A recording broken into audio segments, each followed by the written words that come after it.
Aye, shepherd's pie. Greetings from the Philippines. Welcome back to the channel. Lovely day today.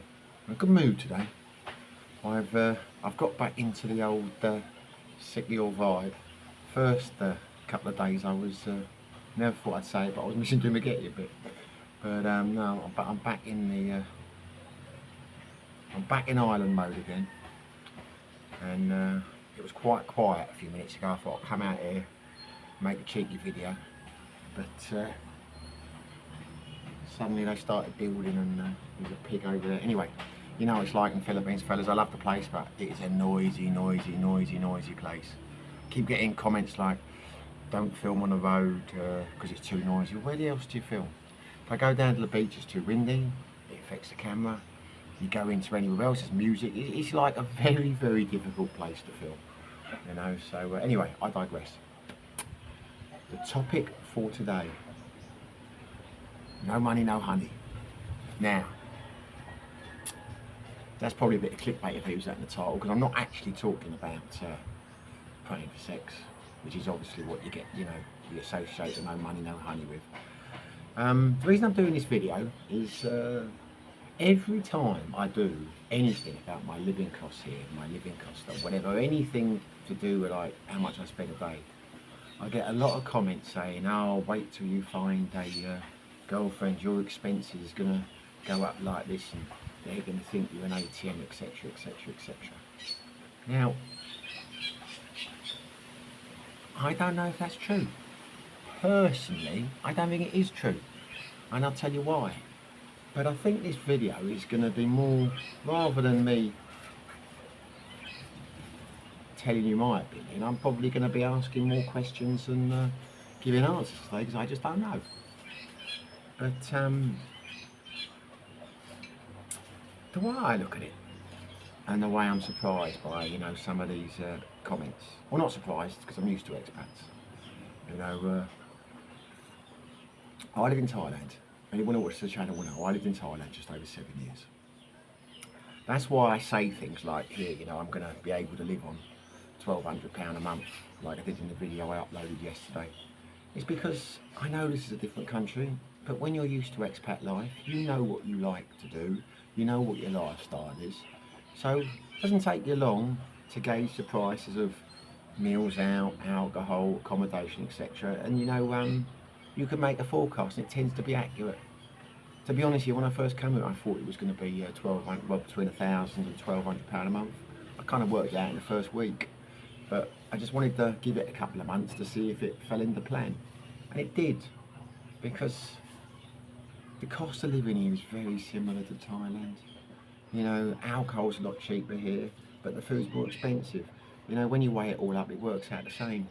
And I was always able to live comfortably on around 1,100, 1,200 pound mark in the Thailand.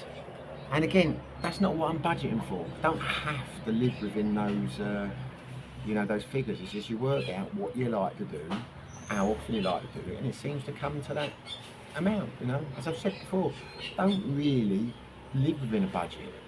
I've started doing it because of the videos, because you know, people are interested and it's important. And of course, before I came here, I was watching vlogs on cost of living and that, because I was new and I didn't, you know, I wanted to know what I was getting myself into. And the point I'm making is, when I was in Thailand, I had 2 long-term relationships. I had a lot more short ones. When I'm talking about the long terms, I'm talking about a 5-year and a 2-year.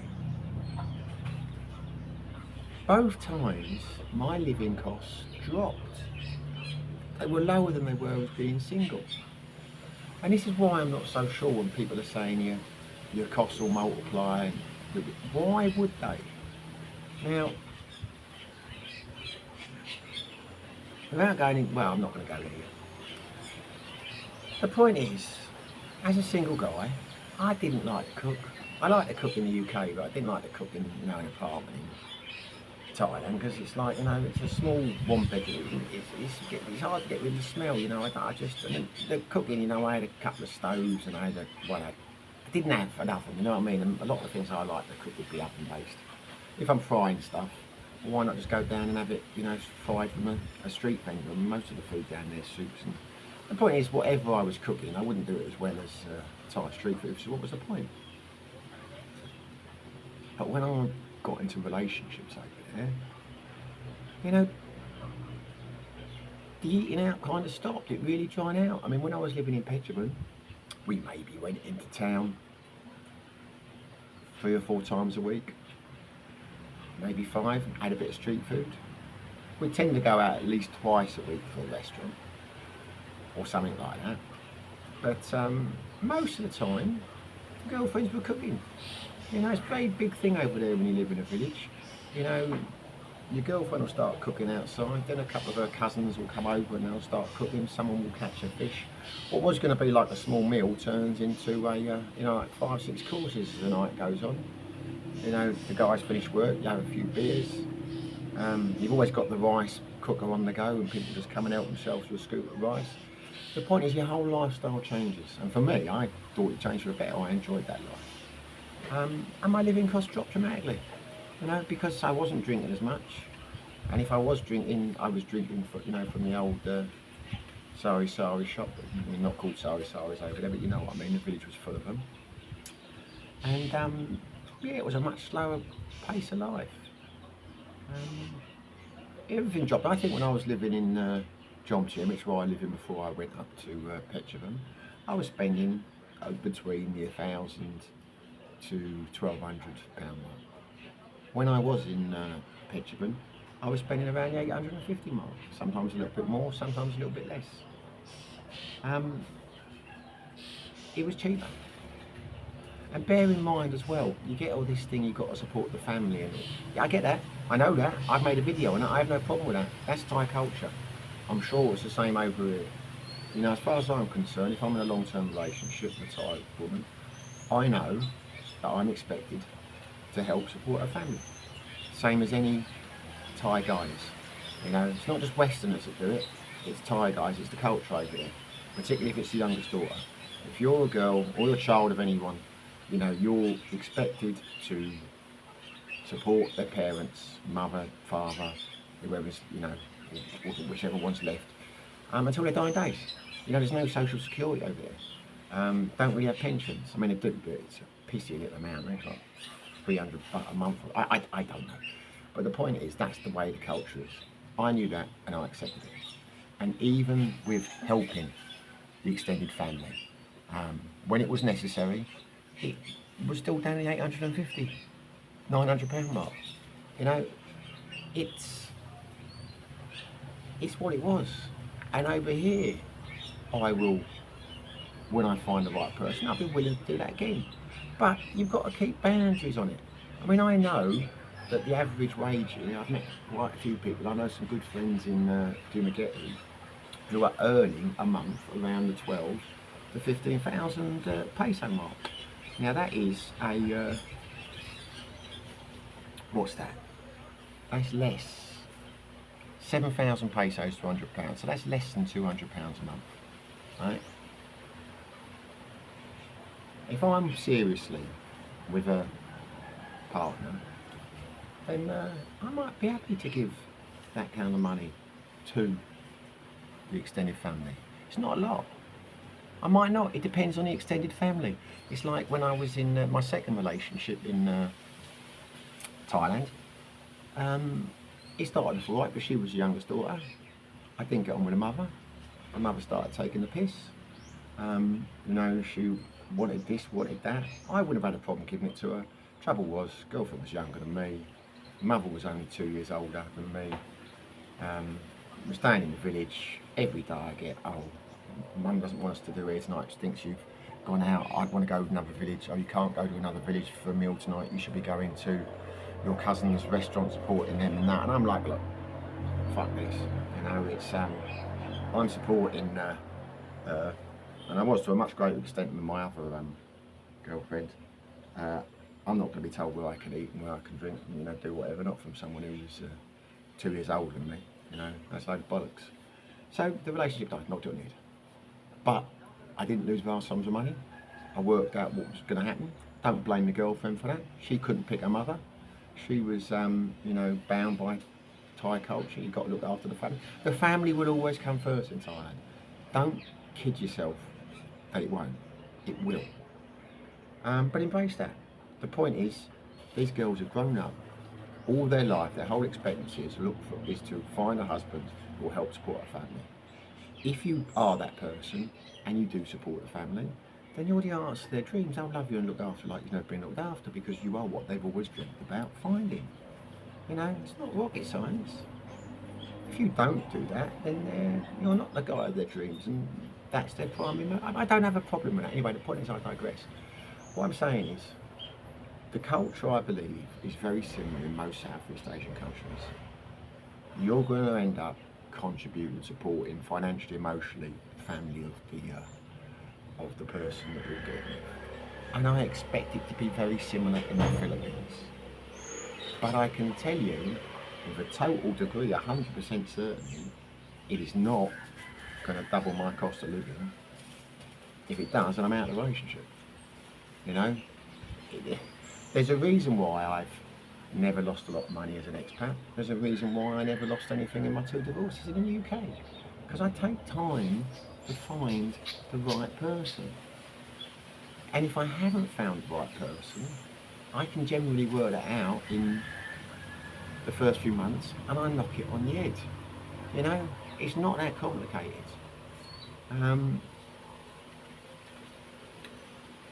May well be 6 months down the line, you know, I'm due a cock up. Maybe I'll end up in a terrible relationship, and maybe I'll lament in everything that goes wrong in life, you know, just like a lot of the expats over here are. But I've got to ask people, if you're telling me that, like the video I did yesterday about living comfortably on £1,000 to £1,200 a month, $1,500, they're like double that when you get a girlfriend. Well, I'm not going to double it when I get a girlfriend, because I don't want to. And you can tell from the tone in a lot of these messages, the people who are doubling it aren't happy, because it's like, you know, you'll become an ATM, blah blah blah, you don't take into account this. Well, don't do it then. I mean, if you found yourself in a relationship where, you know, you're spending that kind of money and you ain't happy about it, and don't spend that money, don't be that kind of, you know, it's, you know, that's your choice. But don't judge everyone as being the same as you. You know, some people won't want to contribute anything towards the family, and that, or they're going to struggle with a relation. You know, it's. And another comment from someone was like, I can't remember what it was. It was along the lines of, and if you're paying for it, i.e., sex toys kind of thing. Just for the record, I am not. I never have been a sex tourist, but I have no problem with sex tourists. I try as best as I can not to judge other people and judge other expats. And I'll tell you why in another video. But to basically cut it short, I've got it wrong a few times. You know, it's easy to judge a book by its cover. But at the end of the day, I lived in Jomtien for a while. Friends in Pattaya, I know quite a few sex toys. I know quite a few bar girls. You know, I make no judgments on that. In the village I lived in Petrobum, oh God, about 30-40% of the girls there were bar girls. They'd either been bar girls and come back again, or they would go down and they were active bar girls. You know, I know a lot of bar girls, but not through the bars. You know what I'm saying? It's like mainly in the villages. So I kind of have an idea of how they work. I've sat there while they're, you know, outside our house in the village, while they're cooking, and the same thing, they're texting, telling some Italian guy that his buffalo is her buffalo's sick and she needs money, and when she gets like 400 euros in her bank account, they all high-five each other. I know how it works. I don't have a problem with it. At the end of the day, hopefully the guy, the other end, can afford it. Maybe he knows it's a scam, maybe he doesn't. If he doesn't, well, he'll have to fucking wise up, won't he? You know, that's just life, you know. And again, because I've seen that, I don't take the view that these sexpats are exploiting. Well, they're not exploiting. It's a two-way street, you know. It is what it is. But again, if we're talking about that, the guy said, well, if you're paying for it, it's going to cost you a lot more. But I don't think it will. And I'm not going to be. I mean, you can't over here. I mean, I'm sure you can in Manila or, what's the other one called? Angeles. Yeah, but you're not going to do that in Sikio. To the best of my knowledge, there are no bar girls in Sikio. I don't think there's any bar girls in Dumaguete. I mean, I've not looked anyway, it doesn't matter. Point is, based on my friendships with sex tourists in Pattaya, you've got a long time and they've got a short time. The ones that have been there a while, I mean, you've got to differentiate them from the tourists. The ones that come over for like a week or 2 weeks, they'll tend to take bar girls out and they'll treat them like a girlfriend. So they'll go to restaurants, they'll go to bars, they'll go to, you know, whatever. And yeah, they'll spend a lot of money, but they're on holiday. But most of the expats that live over there, they've got no qualms just going out in the afternoon and getting a bird short time. There's no, which is like, I don't know, an hour, whatever it lasts for. But they don't have qualms about taking them out for dinner and buying them drinks and etc., like you would if you were dating, like I do over here when I'm dating. And I guess it's the same with the long term. I mean, a lot of them will have relationships with bar girls, they kind of know their ones. Others will drive around their little scooters at night looking for, it's funny to watch them from the bar, and they'll see one and they'll have a negotiation. He gets on the back of the bike. Pretty sure they're just going back to the hotel for a shag. There's no romance there. I don't know what it costs there now. I've heard Patty's a lot more expensive, but I think it was between 1,000 and 2,000 for a long time. Anyway, it doesn't matter, you know. The point is, it doesn't have to be expensive. There's a guy called, what's his name? Regular guy. I've watched his channel a few times. He likes the old paying for it. He's in Angeles City. He said on there he has 4 freelancers a month or whatever, and it costs him 1,500 pesos a pop. Pardon the pun.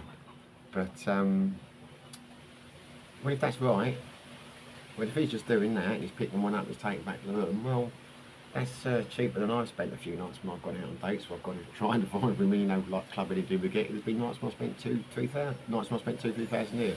So again, if that's your bag, why is it going to put your living costs up? You know, at the end of the day, it's all about choices, in my opinion. Maybe I'm wrong. Maybe my figures are well out.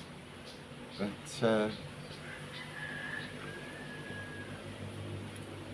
take time to find the right woman if money is an issue to you. If it's not, then don't worry about it. You know what I mean? You get lots of billionaires who are like young women, you know, models and all that, and they screw them for every penny. I mean, they, you know, that's the way the world. Again, I've got no problem with that.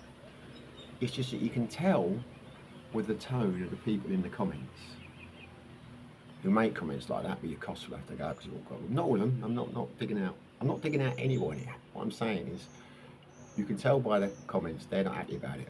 They become very cynical. And trust me, I understand how expats become cynical. I'm going to do a video on it in a few days because I've got a good friend over here, but he's a new expat, only been in the game for a couple of months. And he's said like a couple of, I don't understand why expats, you know, why he's picked, I don't like the way they're like this. And I said to him, I said, yeah, well, I know what you're saying, but I thought the same thing when I was in Thailand, that years in a country changes you. And you've got to fight not to change it. But until you've been here for a few years, don't be so keen to judge other expats, because you'll be surprised how many of them started off like you know, all like open-eyed, bushy-tailed, love the culture, this is amazing. But then things have happened to them and shaped them over the time to become what they are. You know, it's like, they're but you for the grace of God, or whatever the comment is, you know, it's like, it's, anyway, I am digressing. It's just like I said in some of the other videos, you know, the expat mistakes. Why are so many expats in a hurry to come over, buy land and build a house? Again, I'm not knocking you if you want to do that. If you want to do that, if it's worked out for you, power to you. I just don't see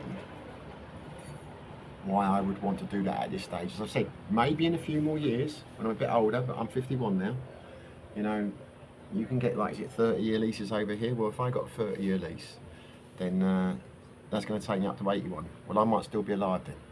I don't want to get kicked out, you know, of my place.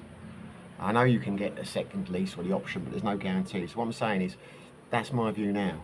When I like get to 65, you know, when I maybe got 10 years, 15 years left, touch wood, then I might think about land and leasing and that, because I ain't got that, you know, I mean, I don't have to, I'm not going to be around in 30 years. But now, not for me. And I would never buy it because a girlfriend or a wife wanted to, you know, because they're the warning signs for me.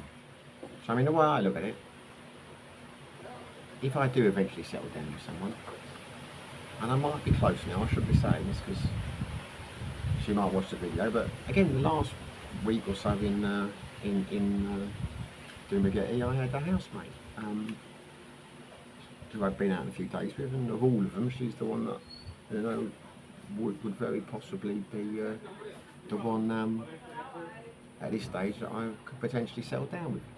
And it was the cheapest week I've ever had in Dumagetti. We didn't go out for 2 or 3 of the days.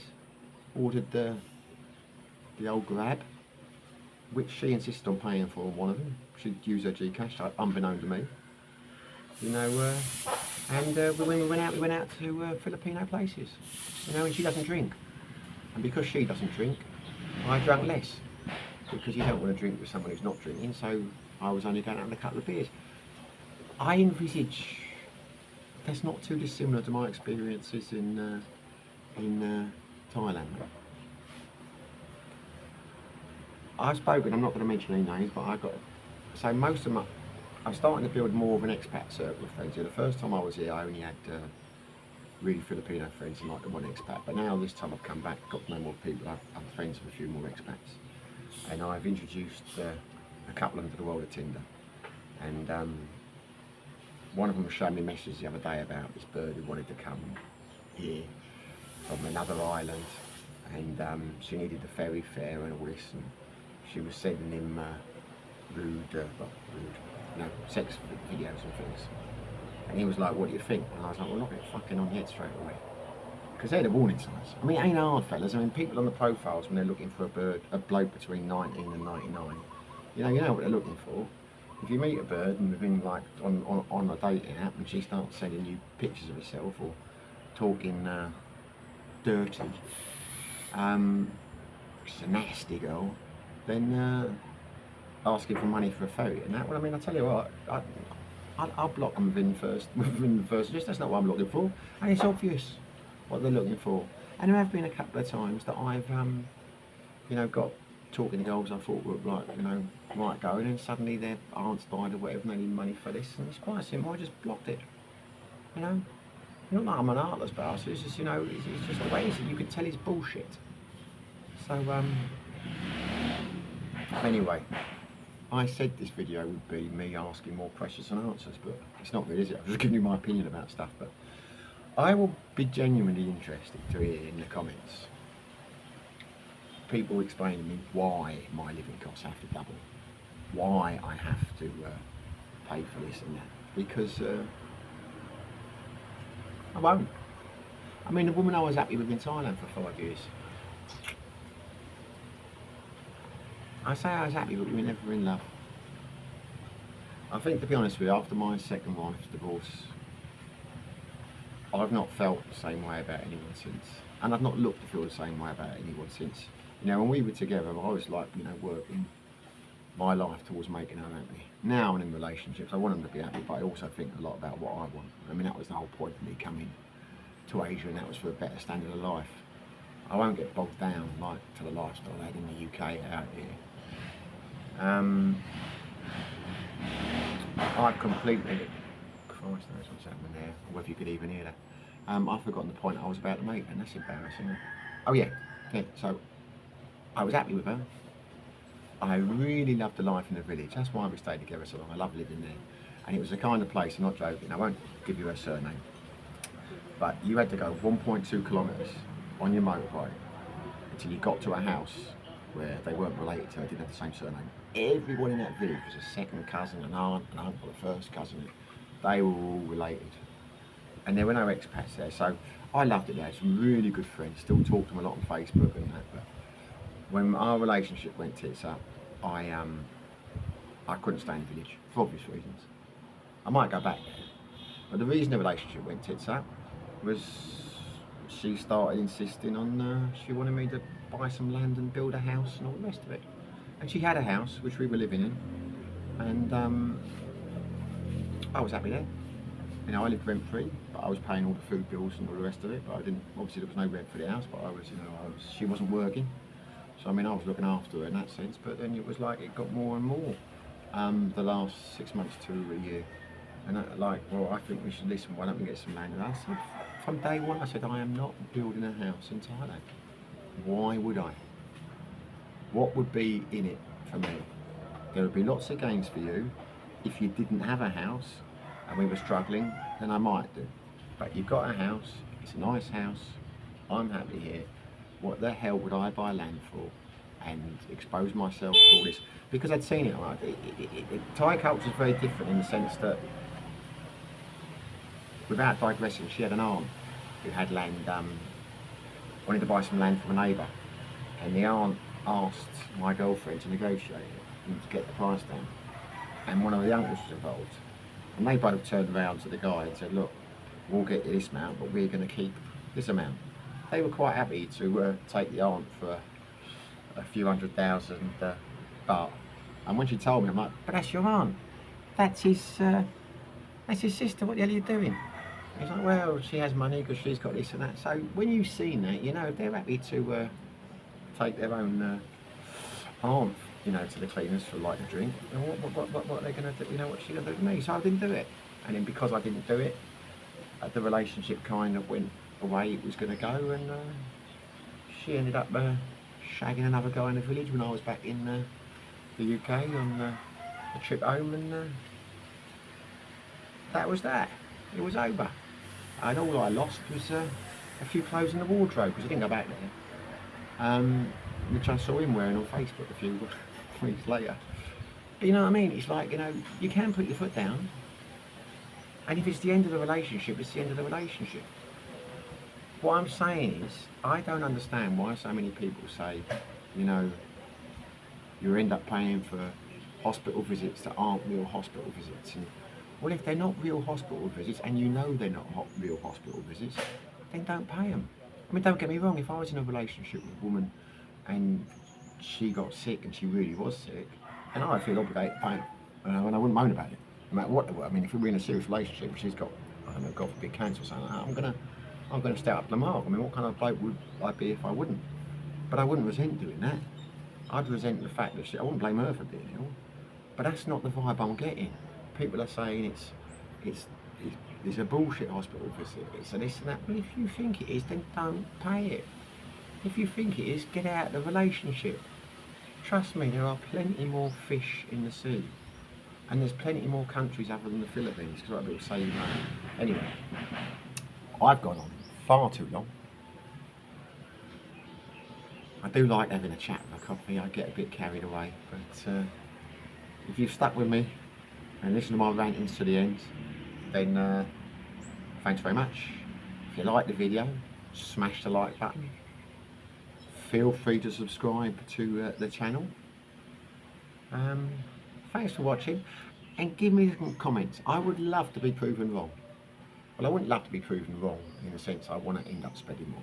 I would love to know why you think I'm wrong.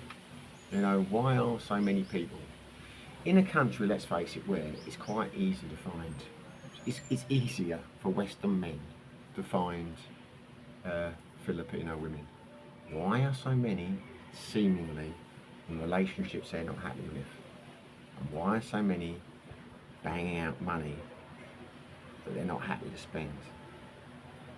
And again, if it's because they've married them and you can't get divorced, why did you get married? I'm not going to get married. Not for a long time. I would have to live with someone for, I don't know, several years before I thought about marrying. And if they're not happy living together for those years, then we won't get married. You know, anyway, I digress. Thanks for watching. Be lucky.